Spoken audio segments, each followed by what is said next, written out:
আমরা আসলে চাচ্ছি না এনে অপসর হোক, কারণ আমরা আর হয়েছি কি আমরা কৃষি করে হয় এবং কি আমরা শত শত বছর ধরে আমরা এনে বাড়িঘর করে থাকতেছি। আমরা এনে চাই না আমরা এতে উচ্চ দেবার লাগি। আমরা এনে সুদিন পর আমরা কৃষি করে হয়, বর্ষাকালে আইলে আমরা পানিতে আমরা মাছ টাছ মেরে খাই। আমরা চাচ্ছি না এতে যাওয়ার লাগে এনে উপসর। এখন এই বিষয়ে আমরা কথা বলতে চাই যে পরিবেশ আন্দোলন প্রকায় যা আন্দোলন করছেন তরি বাংলাদেশ আহ্বায়ক শামীম আহমেদের সাথে। আসলে এই যে একটি বিস্তীর্ণ এলাকা, এই কৃষি জমি ফসলি জমি এখানে আছে, এখানে একটি বিল আছে, পাশে তিতাস নদী আছে। এই এলাকাটি কিন্তু মনোরম সৌন্দর্য। এখানে কিন্তু প্রাকৃতিক পরিবেশটা অত্যন্ত সুন্দর এবং এখানকার মানুষজন কিন্তু সন্তুষ্ট এই তাদের যে পরিবেশটা আছে এটার উপরে। তারা এই নদীর উপরে, বিলের উপরে তারা এখানে মাছ ধরতে পারছে বর্ষা মৌসুমে, এবং শুষ্ক মৌসুমে কিন্তু তারা এখানে চাষাবাদও করছে। তো তারা কিন্তু স্বনির্ভর, তারা এখানে সন্তুষ্ট আছে। এখন এখানে একটি কুচক্রী মহলের লোলুপ দৃষ্টি পড়েছে এই বিলটিকে ধ্বংস করার জন্য, তারা পায়তারা করছে। এই বিলটি যদি ভরাট হয়ে যায় তাহলে কিন্তু এই বিলের পাশে যে ব্রাহ্মণবাড়িয়া শহরটি কিন্তু তলিয়ে যাবে।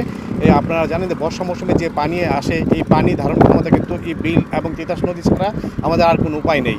তো এই বিলটি যদি ভরাট হয়ে যায় তাহলে তিতাস নদীটা নষ্ট হবে, পাশাপাশি এই শহরটা ডুবে যাবে। তো আমাদের এই প্রাকৃতিক পরিবেশটাকে রক্ষা করতে হবে। আমরা এখানে যে জিনিসগুলো জেনেছি, জেলা প্রশাসন বলছেন যে তারা সরকারি কোনো নির্দেশনা পায়নি এই পর্যন্ত, এবং স্থানীয় সংসদ সদস্য কিন্তু এর বিরোধিতা করছেন। সংসদ সদস্য কিন্তু বলছে যে এই প্রাকৃতিক পরিবেশটা তিনি নষ্ট করবেন না। এবং আমরা বর্তমান সরকারের যে নির্বাচনী ইশতেহার আছে, এখানে দেখলাম আমরা নদী, খাল, বিল সুরক্ষার জন্য তারা অনেক কথা বলছে, পরিবেশ সুরক্ষার জন্য কথা বলছে।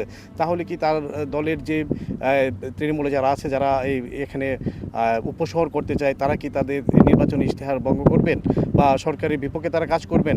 বা পরিবেশ আইন কি বলছে, পরিবেশ আইন, জলাধার আইন, এই পানি আইন দিকে যদি আমরা তাকাই তাহলে কিন্তু কোনো অবস্থাতেই বিল ভরাট করার কোনো সুযোগ নেই, শ্রেণী পরিবর্তন করার কোনো সুযোগ নেই। তাহলে তারা অবৈধ পন্থায় এই কার্যক্রমগুলো করার চেষ্টা করছে, এবং আমরা আশা করব সরকার এই বিষয়গুলো সজাগ দৃষ্টি রাখবে এবং সরকার এখানে যথাযথ ব্যবস্থা নেবেন। যদি কেউ এখানে অবৈধভাবে কোনো ধরনের কার্যক্রম করতে চায় বা তারা বিভিন্নভাবে যদি পয়সা দিয়ে বা বিভিন্ন প্রভাব খাটিয়ে যদি তারা সরকারিভাবে পাশও করতে চায়, এই বিটি পাশ করতে চায় এবং তারা যদি উপসর করতে চায়, এলাকার মানুষ কিন্তু মেনে নেবে না।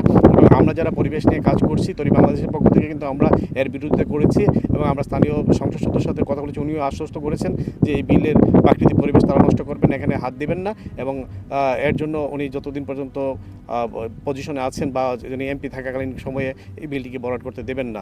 তো আমরা এই বক্তব্যটাকেও স্বাগত জানাচ্ছি, এবং আমরা চাই যে প্রত্যেকটা রাজনৈতিক দল থেকে যেন এইসব ব্যাপারে যেন স্পষ্ট বক্তব্য দেন। কারণ এই ক্ষমতায় আসবেন, ক্ষমতায় এসে যা যা ইচ্ছা তাই করবেন। এর আগেও তো আমরা দেখলাম যে পূর্ববর্তী সরকারের সময় কিন্তু তারা এখানে বালু ভরাট করেছে, উপসর করার জন্য চেষ্টা করেছে, ওখানে সাইনবোর্ড ঝুলিয়েছে। তো এইগুলো করে কিন্তু আসলে যে সরকার বলছে এক কথা এবং তার দলের নেতাকর্মীরা করছে আরেক, তার বিপরীতে। তাহলে আমরা মনে করছি যে এখানে একটা চোর পুলিশ খেলা চলছে। এখন সরকারকে স্পষ্ট করতে হবে সরকার আসলে কী চায়।